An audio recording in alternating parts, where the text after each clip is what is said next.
بسم اللہ الرحمن الرحیم. عزیز طلباء و طالبات، آپ کو ویک 8 میں خوش آمدید کہا جاتا ہے. آج کا ٹاپک جو ہے وہ کوالٹیز آف ٹیسٹ میں کچھ کوالٹیز رہ گئی تھیں، آج ہم وہ ڈسکس کریں گے.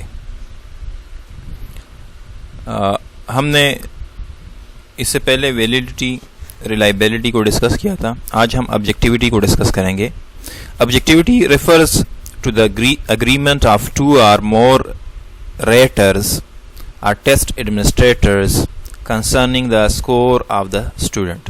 آبجیکٹیوٹی کا مطلب یہ ہے کہ اگر کسی چیز، کسی ٹیسٹ پہ آپ جو چیکر ہوتے ہیں، جو مارکس لگاتے ہیں، اگر آپ اس کو 2 3 یا 4 5 جتنے بھی ہیں زیادہ سے زیادہ لوگوں میں ڈسٹریبیوٹ کرتے ہو اور اس کی مارکنگ ایک جیسے ہوتی ہے، تو اس کا مطلب ہے کہ اس میں آبجیکٹیوٹی ہے. مطلب یہ ہے کہ اگر ایک اسٹوڈنٹ نے اسے سالو کیا ہے، ٹھیک ہے، آپ ایک بندے سے چیک کراتے وہ 10 نمبر دیتا ہے، دوسرے سے چیک کراتے وہ بھی 10 دیتا ہے، تیسرے سے چیک کراتے وہ بھی 10 دیتا ہے، تو مطلب یہ ہے کہ یہ ٹیسٹ جو ہے یہ آبجیکٹیوٹی، اس میں یہ کوالٹی ہے. دیکھیں، ہم کہتے ہیں نا آبجیکٹیو ٹائپ کویسچنز، اور ایک کہتے ہیں سبجیکٹیو ٹائپ کویسچنز. جو آبجیکٹیو ٹائپ کویسچن ہوتے ہیں اس میں زیادہ تر MCQs ہوتے ہیں، ملٹیپل چوائس کویسچن جسے ہم کہتے ہیں.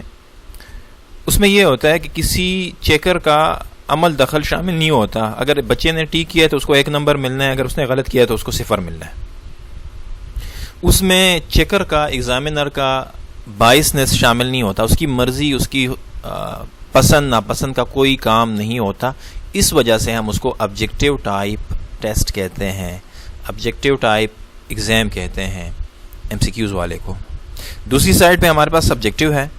تو سبجیکٹیو میں جو چیکر ہوتا ہے اس کی پسند ناپسند شامل ہوتی ہے. فار ایگزامپل، اس کو پسند آ گئی کسی بندے کی رائٹنگ، اس نے 2 نمبر سے زیادہ دے دیے. وہی رائٹنگ کسی دوسرے بندے کو پسند نہیں آئی، اس نے 2 نمبر کم دے دیے. وہی رائٹنگ تیسرے بندے نے چیک کی، بس نارمل تھی، اس نے 1 نمبر دے دیا. تو اس کا مطلب یہ ہے کہ سبجیکٹیو کویسچنز میں رائٹنگ بھی افیکٹ کرتی ہے، آپ کی پیپر پریزنٹیشن بھی افیکٹ کرتی ہے، آپ کا جو آپ جس سٹائل میں لکھتے ہیں وہ بھی افیکٹ کرتا ہے اس پہ، رزلٹ پہ.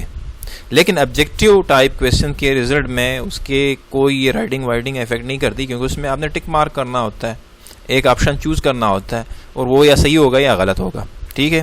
اچھا، اب آ جاتے ہیں واپس آبجیکٹیوٹی پہ. تو کسی بھی ٹیسٹ میں اگر یہ کوالٹی موجود ہوتی ہے کہ اگر اس کو 2 3 مختلف لوگوں سے آپ چیک کراتے ہو، ایک بندے کا ٹیسٹ ہے، وہ 2 3 بندوں سے چیک کراتے ہو اور سیم رزلٹ آتا ہے، تو وہ آبجیکٹیوٹی اس میں ہوتی ہے. کلینکل ٹیسٹ جتنے بھی ہوتے ہیں اس میں آبجیکٹیوٹی ہوتی ہے. گرونلونڈ اینڈ لن 1995 میں وہ کہتے ہیں objectivity of a test refers to the degree to which equally competent scores obtained the same results. So a test is considered objective when it makes for the elimination of the scorer's personal opinion and biased judgment. In this context, there are 2 aspects of objectivity which should be kept in mind while constructing a test. یہ کہتے ہیں 2 ہیں. اچھا، 2 aspects of objectivity which should be kept in mind while constructing a test. پہلا کیا ہے؟ Objectivity ان scoring. ٹھیک ہے. means same person or different person scoring the test at any time arrives at the same result without chance error. A test to be objective must necessarily so worded that only correct answer can be given to it. اب اس میں scoring کی objectivity کیا ہے کہ کوئی بھی بندہ اس کو چیک کرے، کتنے بھی ٹائم کے بعد چیک کرے، اس کا رزلٹ وہی آئے گا جو کہ پہلی دفعہ آیا ہے.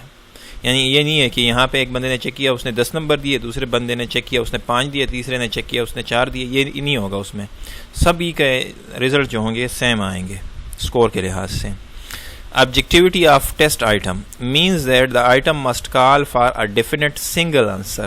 یعنی جو آپ نے ٹیسٹ میں آئٹمز رکھے، کویسچن رکھے نا، 1 2 3 کویسچن، اس میں یہ ہوگا کہ بس اس کا ایک ہی جواب صحیح ہوگا. Well constructed test items should lead themselves to one and only one interpretation by students who know the material involved. It means that test items should be free from ambiguity. اچھا، آبجیکٹیوٹی آف ٹیسٹ آئٹم کا مطلب یہ ہے کہ اس میں کیا کہتے ہیں، اس میں وہ نہ ہو ایمبیگوٹی. یعنی ایک لفظ سے دو معنی نہ نکلتے ہوں، وہ کلیئر ہو، اس میں ایمبیگوٹی نہ. ایمبیگوٹی کا مطلب یہ ایمبیگوس ہم کہتے ہیں نا، جو کہ غیر واضح کی خاصیت اس میں نہیں ہوگی، وہ واضح ہوگا، کلیئر ہوگا، اس کا رزلٹ سیم آئے گا. تو یہ آبجیکٹیوٹی آف ٹیسٹ آئٹم ہو گئی. اچھا، ایک اور کوالٹی ہے ایڈیکیسی. means that the test should contain a wide range of sampling of items to determine the educational outcomes or abilities so that the resulting scores are representative of the total performance in the areas measured. ایڈیکیسی کا مطلب یہ ہے کہ آپ جو test بناتے ہو وہ اس area کو زیادہ سے زیادہ کور کرے جس میں آپ ٹیسٹ لے رہے ہو. تو جب آپ اس میں ٹیسٹ لوگے تو وہ ریپریزنٹیشن ہوگی صحیح معنوں میں ٹوٹل پرفارمنس کی. اگر آپ اس میں فار ایگزامپل ایک بک ہے، آپ اس کے ٹیسٹ لیتے ہو، ٹھیک ہے، اور آپ صرف یونٹ نمبر 1 شامل کرتے ہو، باقی کسی کو شامل ہی نہیں کرتے، تو یہ ایڈیکیسی نہیں ہے، کیونکہ وہ سب کو کور ہی نہیں کرتا، وہ تو جزوی طور پر ایک یونٹ کو کور کرتا ہے. اگر آپ ٹیسٹ اس قسم سے بناتے ہو کہ وہ تمام کی تمام بک کو کور کرتا ہے تو پھر اس کی ایڈیکیسی ہو جاتی ہے، اور یہ پھر آپ کا جو ٹیسٹ ہے اس کی یہ کوالٹی کمپلیٹ ہوتی ہے، جو کہ بہت ضروری ہے. ہمارے پاس جتنے بھی انجینئرنگ کے ٹیسٹ ہوتے ہیں، میڈیکل کے ٹیسٹ جو ہیں، انٹری ٹیسٹ وغیرہ ہیں، یہ تمام کے تمام جو ہیں یہ ایڈیکیسی پہ ہوتے ہیں. ان میں تمام کے تمام کورس سے آبجیکٹیو لیے جاتے ہیں. اچھا، اس کے علاوہ ایک اور ہے، وہ نامز ہیں. Norms in addition to reliability and validity good test needs norms. Norms are set of score obtained by whom the test is intended. The scores obtained by these groups provide a basic for interpreting any individual score. آ جاتے ہیں آخری پر، وہ ہے differentiability. The word differentiability means being capable of differentiated.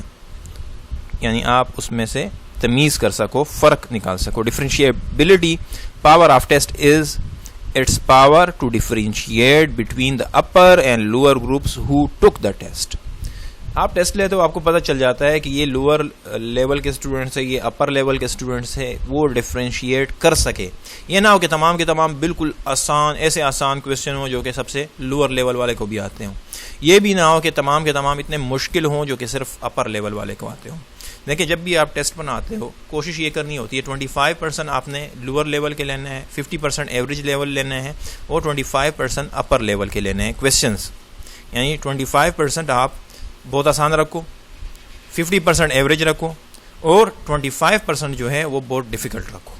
تو آپ کے جو easy going student ہیں لوور لیول میں وہ 25 کر لیں گے، جو کہ ایوریج ہیں وہ 50 بھی کر لیں گے، 75 تک پہنچ جائیں گے، اور جو کہ ٹاپرز ہیں، جو کہ ہارڈ ورکرز ہیں، وہ آخری 25 بھی کر پائیں گے، یہ باقی نہیں کر پائیں گے. The test should contain different difficulty level of questions. ٹھیک ہے، اس میں یہ لیول جو ہے مختلف ہونے چاہیے. یہ تھا ہمارا آج کی کلاس. امید ہے نیکسٹ کلاس میں پھر انشاءاللہ ملاقات ہوگی ایک نئے ٹاپک کے ساتھ. تب تک کے لیے اللہ حافظ.